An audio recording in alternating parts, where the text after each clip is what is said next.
I remember something that you told me that always stuck with me, and it's before you even went back to WWE. And I was like, what was one thing you would change about WWE? And you said, it's so polished that nothing seems spontaneous. And that stuck with me so much because I have seen eras where companies and places have tried to really employ that, where it can't be too overproduced because then you just assume that everything is meant to happen.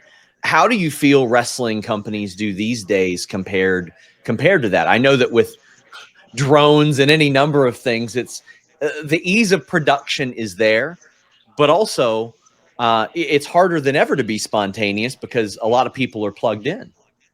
Well, I mean, the spontaneity comes from the creative side of things and planning. The production values and the sense of things being overproduced, that's more of a technical approach to the Okay. product.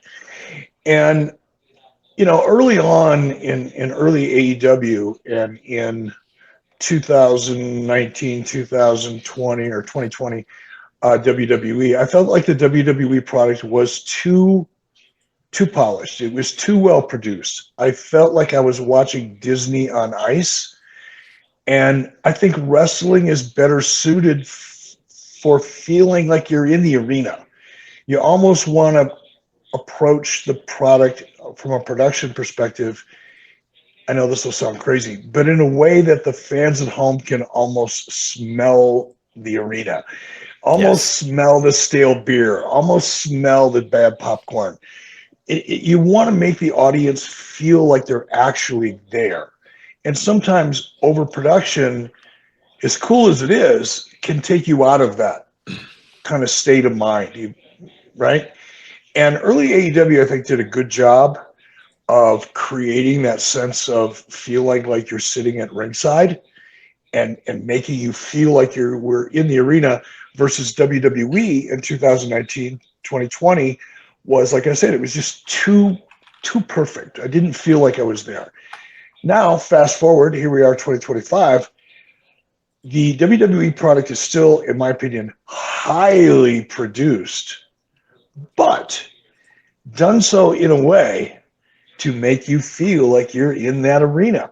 The follow-on entrances, for example, from out of the car all the way down into the ring. I feel like I'm walking behind that talent as they're making their arrival. I feel like I'm walking through the crowd as they're making their way off down the ramp to the ring. So while WWE is now probably more produced than ever, it's being produced at a very high level, but in a way that makes me feel like I'm there. I can almost smell the popcorn when I'm walking behind the talent, walking into the ring. AEW has they maintained, they haven't increased their production values, of course. They haven't really lost any production values, other than the fact that it's hard to get excited about being in a crowd of 1,500 people. It emotionally takes the viewer kind of out of the, wow, I'm at a cool event. Now you're just showing up at a party where not too many people really want to come. And that's a different vibe. So, I mean, that's, TNA, I think, is still, the little bit I've seen, and it's mostly been on clips, is still kind of the old production format from, probably 15, 20 years ago. It's not bad. It's just not advanced either. But they're making subtle, interesting, incrementally positive moves over there. So, time will tell.